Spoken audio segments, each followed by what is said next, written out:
E aí galera, tudo bom com vocês? Aqui é a Stephanie. E aqui é o Paulo. E hoje a gente vai falar da série Amor e Sexo pelo Mundo, que tem na Netflix. A gente postou isso pra vocês lá no Insta. Quem não acompanha, vai lá seguir, né? Vocês não vão estar acompanhando. E pra quem não acompanha os últimos posts, é referente exatamente a esse vídeo que a gente tá falando agora. Quem não viu, só voltar um pouquinho aí no feed e acompanhar os 3 posts referente Tóquio e sobre a série Amor e Sexo pelo Mundo. E a gente começa com a parte 1, né, sobre Tóquio, onde a gente fala do Xunga. Como vocês devem ter lido lá no Insta, tem spoiler, tá? A gente vai falar dos episódios da série, então a gente vai falar do que aparece lá. Então se você não viu, quer ver, assiste lá primeiro. Ou se você não se importa com spoiler, continua aqui, talvez, né, gere uma curiosidade você ver. Mas a gente vai falar de coisas que acontecem no episódio pra gente poder discutir, né, sobre sexualidade, sobre relacionamento, sobre história, inclusive, porque aparece, né, trechos Exato. da história do país sobre a sexualidade, como era antes, como tá hoje. Enfim, então só pra vocês ficarem ligados nisso. Sobre o Xunga.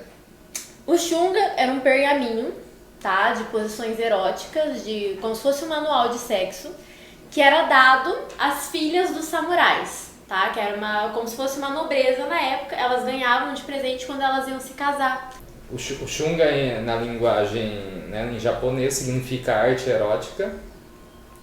E então eram pergaminhos, eram simbologias esculpidas em madeira, né, representava ali artes sexuais, técnicas, informações, inclusive referente a doenças, em disfunções, entre outras questões que eram discutidas na época, livre e abertamente, né?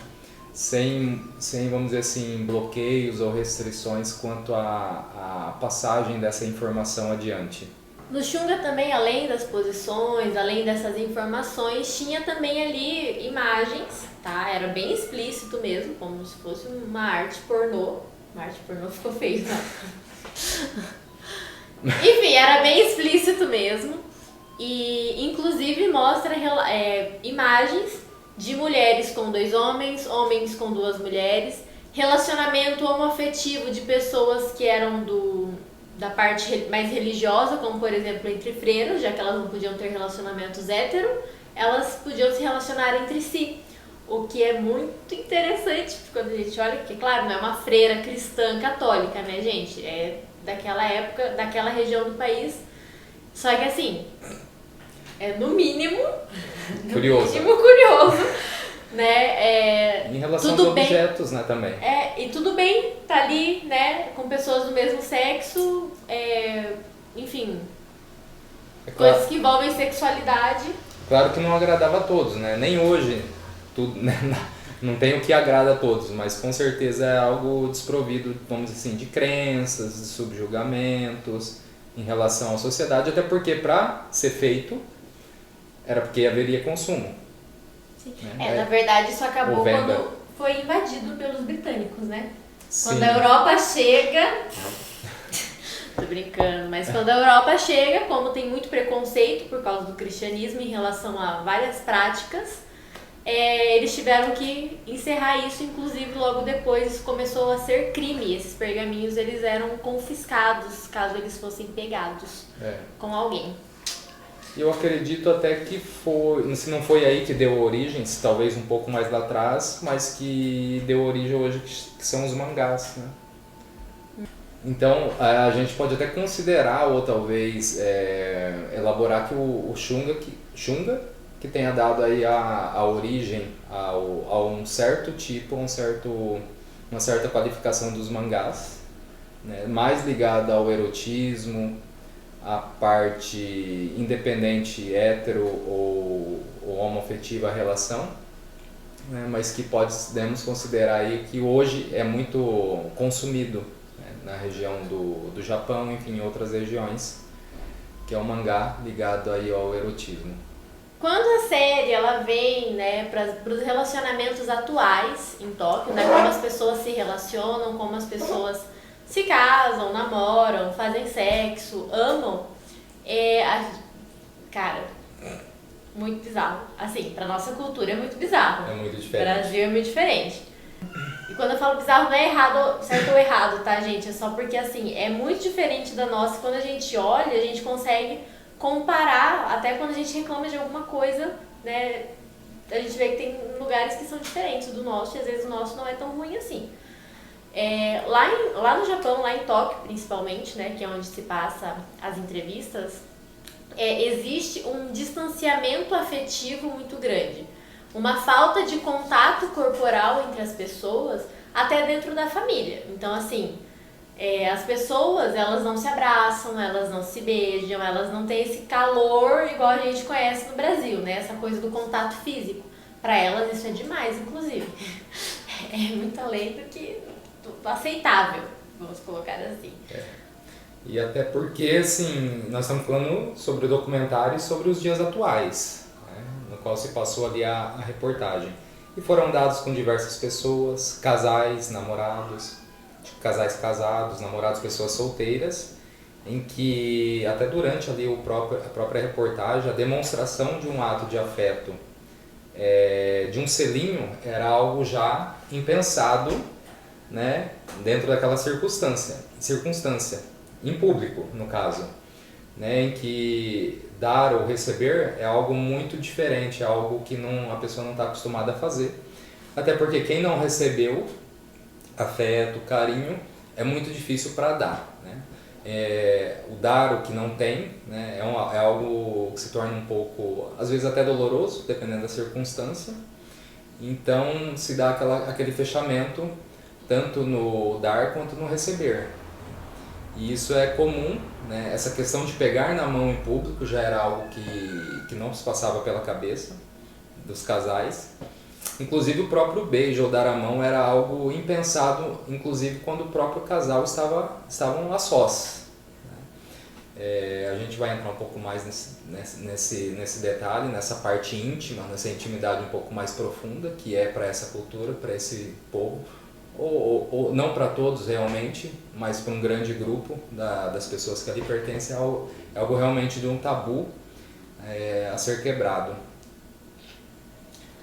Tanto que na série tem uma mulher que ela é casada e ela trabalha como se fosse uma garota de programa. Eles não usam o termo garota de programa, mas assim, ela trabalha numa empresa fictícia que o marido acha que ela trabalha e na verdade ela vai encontrar outros homens para fazer sexo, né? E ela recebe por isso, e são homens que também são casados. E aí quando essa mulher é entrevistada, é interessante porque ela fala assim: eu não tenho contato com meu marido, a gente não faz sexo, ou é muito raro, a gente não conversa muito, então eu faço isso porque é uma forma, né, eu gosto, ela gosta, né, ela fala que ela gosta, aquilo dá prazer pra ela, e inclusive os homens que ela atende também são homens casados que sentem essa falta de intimidade com a parceira, né, que tá em casa, ou enfim, tá trabalhando. E aí eles vão e buscam uma pessoa com quem eles podem trocar, né, esse afeto corporal. E aí você fica assim, gente. Ela menciona um momento que eu consigo me expressar, que tem alguém para ouvir, e um momento que a outra pessoa consegue se expressar, porque sabe que vai ter alguém para ouvir, que é algo que não acontece na relação de casados, vamos dizer assim. E o interessante também que a gente percebe e vê que não é uma atitude ou uma opção que ela tomou por conta de circunstâncias externas, seja dificuldade financeira, de sustento, né? Eu digo circunstâncias externas devido ao ambiente, devido à crise, devido à economia, falta de emprego, algo assim, mas foi uma opção, foi uma escolha interna para ter esse afeto, para ter esse toque, para ter esse momento, e que não é algo que pesa, né? Até porque a pessoa considera o casamento dela como algo feliz, né? Falando de um outro depoimento de uma outra entrevistada, que também em situações que não tem conversa, não tem interação entre o par, e que não tem atividade sexual, porém ela considera, né, o casamento perfeito, ideal e feliz, né? No que ela fala é exatamente: estamos casados há 10 anos, temos uma casa, temos um emprego e temos 2 filhos. Então, apesar de não fazer sexo há 10 anos, que é o que ela mencionou, o casamento é feliz. No caso, essa outra entrevistada, ela não atua como fazendo esses, vamos dizer assim, programas, ou fazendo essa... não vou colocar esse nome. Trabalho sexual. Ela não atua fazendo esse trabalho íntimo, sexual com outras pessoas, mas ela se considera dentro de um casamento pleno e feliz. Uma outra coisa que pra mim é um dos pontos altos desse episódio um homem eles têm bares lá, assim, tem casa com mulheres que atendem homens, tem casa com homens que atendem mulheres, lá é um fuzuê danado nesse aspecto, tá? Não tô dizendo que é errado, só tô dizendo assim, que é muito diferente, aqui no Brasil eu não conheço casa de homens. Oi, tudo bom? Acho que não precisa dessa informação. Tá. Lá no Japão tem casas de homens, tá? Como se fossem namorados de aluguel. Então as mulheres vão em grupos, vão pra bares, né, se divertir, não sei o que, conversar. E nesses bares tem rapazes, homens, que fazem um papel de como se fosse um namorado. Então o trabalho deles é fazer elas gastarem, né, pra entrar dinheiro na empresa. Mas o trabalho deles é conversar, é chegar perto, é encostar, é puxar pela cintura, pegar no colo. Não tem sexo, porque segundo eles, se eles fizerem sexo com elas podem ficar satisfeitas e não voltar mais. Não é interessante? Não é interessante. E o trabalho deles é esse contato físico, né? Essa afetividade. Essa tensão. Elas compram afeto. Compra afeto. Conversa, tempo, uma certa dedicação da outra parte. E é o que traz satisfação para elas. Ele até menciona, né, a ocorrência de um relacionamento mais íntimo, algo que pode acontecer e deve ter acontecido em algum momento. Mas que provavelmente fora daquele ambiente, né, que aquele ambiente é propício e a gente entende que aquilo é o máximo que pode acontecer ali, como se realmente fosse um bar, e é um bar, só que com esse adendo, com esse serviço a mais, né, de relação em que é procurado pelo público feminino lá no Japão, né, ou em Tóquio pelo menos, né, conforme o episódio. Coisa que aqui no Brasil, num bar, não em época de pandemics, mas assim, aqui no Brasil de graça isso acontece. Isso acontece de graça. Então, essa, pelo menos que a gente viu, pelo menos naquele episódio, essa faixa etária da idade das mulheres que lá estavam, 30, 35, talvez até 45 anos, que é um público que a gente deduz que é um público casado, né? E que estão lá e que é tudo bem, né, reunirem em grupo de mulheres e irem até lá, como se fosse um encontro qualquer, em qualquer um dos ambientes, né? Sem problema em dar entrevista, em gravar os rostos e tudo mais. Outra coisa interessante ainda desse bar, porque esse bar é um poço de pérola, é um poço de informação. O rapaz que é entrevistado, né, o rapaz que trabalha nesse bar e dá a entrevista, explica como funciona o trabalho deles. Ele fala que eles realmente vendem afeto, né, vendem esse carinho, esse contato. E que isso é algo que eles não têm normalmente em casa, nem com os pais. E ele ainda fala assim, eu fui mimado, porque o meu pai ainda me colocava nas costas para me carregar. Mas beijo, abraço, essas coisas não tinham, né, na infância dele. E ele se considera uma pessoa mimada, gente. Tipo, mimado assim, ó. Mimado. Mimado.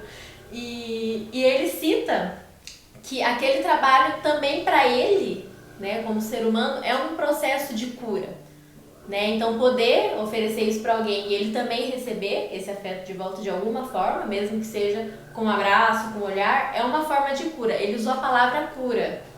Exatamente. Terapêutico. E dentro do mesmo episódio também, agora mudando um pouquinho, né, existe um evento que uma vez por ano, né, em que tem um palco, tem um microfone e os homens casados se dispõem, ou são chamados até esse palco e se declarar para a pessoa amada. Né? O fato de chegar num palco na frente das outras pessoas e dizer eu te amo, que esse é o propósito, é o objetivo ali, porque é algo que não é falado, então tem toda uma né, um evento, todo um preparo para essa questão, para ir lá falar. E os homens vão, e uns até conseguem falar em público. Porém, outros que vão lá para dizer, eles acabam dizendo obrigado somente, né? Gratidão, obrigado por cuidar da casa, obrigado por cuidar dos filhos, enfim, mas não consegue falar algo que realmente está tão fechado, tão trancado ali, que aquilo é um tabu, né? Algo que nunca foi ouvido, que nunca foi falado e de repente ter que falar. Gritar, né? Gritar no palco, porque a ideia é gritar, assim, ó, expressar mesmo. É soltar o chakra da garganta, né? Totalmente é um evento fechado. Eles têm toda essa questão sobre as palavras também, né? Porque eles até comentam que o Asteru, se eu não me engano, que é o eu te amo, é muito clichê, não é legal e normalmente eles trocam por obrigado. Só que assim, olha o significado, né? De trocar as palavras, ou de ser muito clichê, ou de não ter um significado realmente de peso pro eu te amo, né? Não tem peso, assim, não tem... é qualquer coisa. Mas obrigado, nossa, obrigado, arigato é do lado do fundo da alma, é lá do coração. Qualquer coisa, mas é tão difícil de dizer. Pois então, dando-se... Nossa, cara do fetiche. Ai, meu Deus. Eu olhei agora e falei, bicha. E dando sequência ainda em Tóquio, ainda nessa última parte, a gente entra para a área do fetiche, né? E que o nosso entrevistado é um ser humano ali muito particular, muito interessante. Nossa, né? Entrevistado. O nosso que entrevistado? Eu falei isso? O nosso entrevistado. E dando sequência ainda em Tóquio, né, na última parte, a gente vai para uma área ali dos fetiches, em que o personagem da vez ali, o entrevistado dentro do documentário, do episódio, foi um ser muito particular e interessante. Né, ele não se identificou, ele usou máscaras, enfim, não foi divulgado nomes, mas ele apresentou ali toda uma questão de uma relação poligâmica, né? Por que não? Poligamia. Em que todas estavam ali reunidas no quarto, né? Cada uma ali no seu lugar, e eram mais de 10. Né? Mais de 10 namoradas, sendo que essas namoradas eram as bonecas infláveis, no caso, né? Em que não teve briga nenhum, todo mundo vive super bem, né? Ali todo mundo é muito parceiro. Não. Em que elas apresentavam também alguns acessórios, né? Sim. Né? Que conseguimos identificar ali o popular cintaralho em uma delas, em que ele dava maior atenção. Percebi isso também. A Natasha, acho que era o nome dela. A Natasha. Que era a preferida. Natasha, que é a preferida. Né? E aí ele iniciou o consumo dele, vamos dizer assim, dentro dessa parte erótica, dessa vida erótica, essa vida, vamos dizer assim, de fetiches, com um tipo de mangás, né, dos quadrinhos, e depois, segundo ele passou para essa fase das bonecas. E que ele não perdeu ainda, talvez, a esperança de encontrar uma namorada real, né? Na verdade ele fala que se ele tem interesse em encontrar uma namorada, quem sabe um dia, ele é aberto para a possibilidade, mas que a namorada teria que aceitar todas as bonecas. As bonecas elas variam de bonecas de silicone, manequins, ele tem bastante boneca, gente, não deu para avaliar todas elas, a gente não pausou o vídeo para ficar avaliando as bonecas, mas a principal ela é de silicone. E ele trata como se fosse uma pessoa mesmo. Ele fala, eu até beijo ela, vamos dizer assim, né? Isso leva a uma reflexão. O quão fechado tá a pessoa para um relacionamento real, né? O quanto a mentalidade ou o psiquismo de tal pessoa tomou um caminho de uma relação homem-objeto, né? Em que a importância daquele objeto, nesse caso é a boneca, mas poderia ser qualquer outro objeto, toma tão importância e toma o foco, né, da libido, dessa energia psíquica, sexual, em que ele direciona para o objeto. Então, assim, o quanto fechado está para uma relação aberta, real, né, com outro ser humano, né, vale aí a reflexão. Na verdade, assim, a gente fala brincando, porque tem o choque, muitas vezes, de se deparar com uma situação dessa, mesmo que seja numa série, né, numa entrevista, enfim.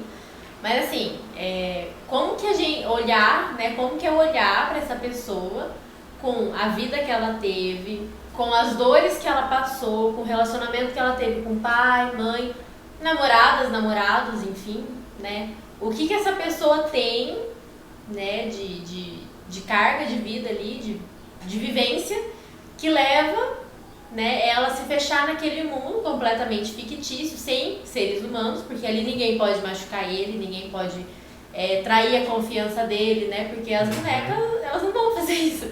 Boneca é boneca, não é um ser humano. Né? Não vai errar, a boneca não vai errar e falar, sinto muito. Não, é um ser que não tem vida, né? Apesar de, às vezes, na cabeça da pessoa ter. Então, assim, o que leva, né, e a gente sabe que esse tipo de fetiche por bonecas apareceu em Tóquio, mas assim, a gente sabe que existe no mundo inteiro várias pessoas que passam por isso. Então, é interessante olhar para isso, né? Até quem tem fetiche, quem conhece quem tem fetiches, importantes, né, fetiches assim, de outros níveis, que essa pessoa ela traz alguma coisa, ela quer mostrar alguma coisa com aquilo. Aquilo é um sintoma também de algo que não está bem dentro dela, muitas vezes, ok? Então, essa é uma parte assim, muito interessante na série mesmo. Aquele rapaz lá é uma...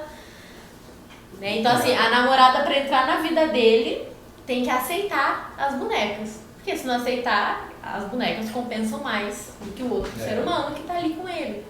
Né? Então, para a gente poder avaliar isso também, poder olhar com outros olhos. Então, que nem essa questão do fetiche ou fantasia. Nesse caso que a gente está falando, o direcionamento da energia, toda a atenção, toda a libido está para um objeto, em que o prazer existe com o objeto, independente de ter outro ser humano ou não. Que é um pouco ou muito diferente de fantasiar algo, sendo imaginativo ou sendo com objeto, em que o prazer, a satisfação ou o gozo não está ligado a ter um objeto ou não ter, e sim com a outra pessoa que compartilha daquela relação com determinado objeto, né, seja ele independente, boneco ou outro tipo de objeto, mas que se não tiver o objeto, está tudo certo, o prazer acontece. Quando algo diferente acontece em que o objeto toma o lugar da outra pessoa, em que ele é o depósito de toda a libido, em que o outro ser humano não importa, né? Eu tenho prazer somente com o objeto, e que se vier um outro... E que se vier um outro ser humano, é preciso de aceitar o objeto porque ele faz parte, ele é o foco daquela relação íntima. Então a atenção é exatamente qual o grau, qual que é o nível de libido depositado nesse objeto e qual a frequência que ele tem que estar presente ali na relação, independente se tem um outro ser humano ou não ali junto. Beleza? Outra coisa muito interessante na série que mostra são mulheres, né, ou homens também, mas principalmente o público feminino, né, que consomem mangá. O mangá é o quadrinho japonês, tá, gente? Pra quem não conhece. Consomem mangá de romances entre homens. Então, romances homoafetivos entre homens, tá? É como se fosse um pornô na nossa cultura, como se fosse algo que desse muito prazer para elas e elas consomem aquele tipo de material. A entrevista se passou, mas o interessante da frase é que uma das duas entrevistadas, elas estavam juntas olhando. Lendo, Então, uma das entrevistadas, ela mencionou, porque havia ali duas entrevistadas em que elas se encontravam ali na leitura, vamos dizer assim, em que ela colocou que a leitura, o mangá, ali, aquele tipo de mangá, não consome energia como num relacionamento, né?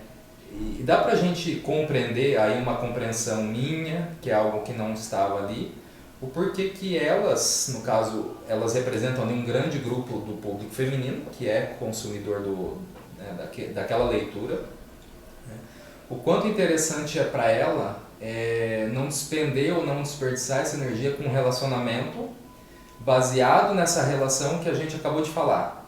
Sem afeto, sem sexo, sem conversa, em que algumas pessoas conseguem permanecer, mas aquilo realmente faz muito mal, embora a própria pessoa não deixe transparecer esse mal, até porque não é aceito pela sociedade que aquele relacionamento faz mal. Então, essa pessoa abrir mão de todo esse relacionamento tóxico, que faz mal, e fazer um depósito daquela energia, daquele tempo, daquela dedicação a uma leitura, assim como aquele homem faz essa dedicação, esse investimento nas bonecas, essas mulheres fazem um investimento na leitura, né? Porque todo investimento, né, a gente busca um retorno. Qual que é o retorno ali? Com as bonecas, com a leitura? Uma satisfação momentânea. É suficiente? É normal? É sadia? A gente nem vai entrar nessa discussão, senão vamos estender. Mas é um retorno de uma satisfação. É o que o quadrinho consegue dar para ela naquele momento. É o que a boneca consegue dar para aquele homem naquele momento. E que é satisfatório para aquele dia ou para aquela fase, enfim. Eu acho que é mais ou menos por aí a minha interpretação. Isso não foi aprofundado no episódio, né? Mas fica para reflexão sua também. Na verdade elas até comentam, uma delas fala, né? Eu me sinto bem lendo esse tipo de material, porque como são dois homens, eu não me vejo refletida ali. Então eu não estou dentro daquela situação, eu vejo de fora. Exato. Então assim, a pessoa não quer nem se ver numa ficção, né, dentro daquela situação de contato físico, de sexo, de relacionamento afetivo, enfim. Né? E aí a gente começa a perceber assim, como que a falta de afeto, a falta de contato físico, a falta desse contato corporal, que é natural do ser humano, que é natural de animais mamíferos, né, que precisam de calor para se manterem aquecidos, isso vem desde quando a mãe começa a amamentar o filhote, antes, né, na barriga já tá lá dentro, enfim, vocês entenderam. A pessoa começa a ir mais longe. Como que isso afeta profundamente a forma como a gente se relaciona com as outras pessoas da nossa volta, seja, né, em relacionamentos amorosos ou amizades, enfim. Como isso afeta profundamente a forma que a gente se relaciona com os outros. Né? Então eu não posso encostar, eu não posso me expressar, eu não posso conversar. Eu tenho que ficar sempre dentro de uma bolha que sou eu mesma. E porque nessa questão do afeto falta, ela não... Ela não é apresentada, né? O ser humano nasce e muitas vezes não é apresentado a ele como fazer, como receber, né? Porque é algo que é necessário, que faz parte do ser humano, como a Stephanie falou, só que é algo que não é dado. E logo então, se não recebe, é muito difícil para a pessoa dar algo depois. Como fazer, como tocar. E fica claro o bloqueio quanto a frustrar-se. A frustração ela é tamanha, o bloqueio ele acontece num nível tão profundo que o fechamento, esse bloqueio em me relacionar somente com a leitura, com os quadros lá, ou com as bonecas, é uma forma de não frustrar-se. Não estou preparado ou a frustração já chegou num nível, numa quantidade tão extrema, em que é um modo de proteger-se, é não arriscar-se, né? Se proteger da frustração. Bloquear, né? Bloquear. E fica claro, né, na última cena, no último casal entrevistado, em que um casal jovem, acredito que sem filhos ainda, e falam da relação, dessa relação distanciada e tudo mais, mas o que chamou a atenção foi na hora do selinho. Selinho. A entrevistadora, ela pediu ali se eles poderiam dar um beijo e tudo mais, e conforme ele aceitou já prontamente, mas ela estipulou algumas fases até ela conseguir ceder ao selinho na bochecha, que primeiramente ela não respondeu, segundo ela aceitou, porque me pareceu ela se vê numa situação sem saída, como a única pessoa que estava em desacordo com a maioria lá, pelo menos com a apresentadora, com o pessoal da equipe de filmagem, com o próprio marido, em fazer o selinho, e ela ser a única pessoa que estava em desacordo.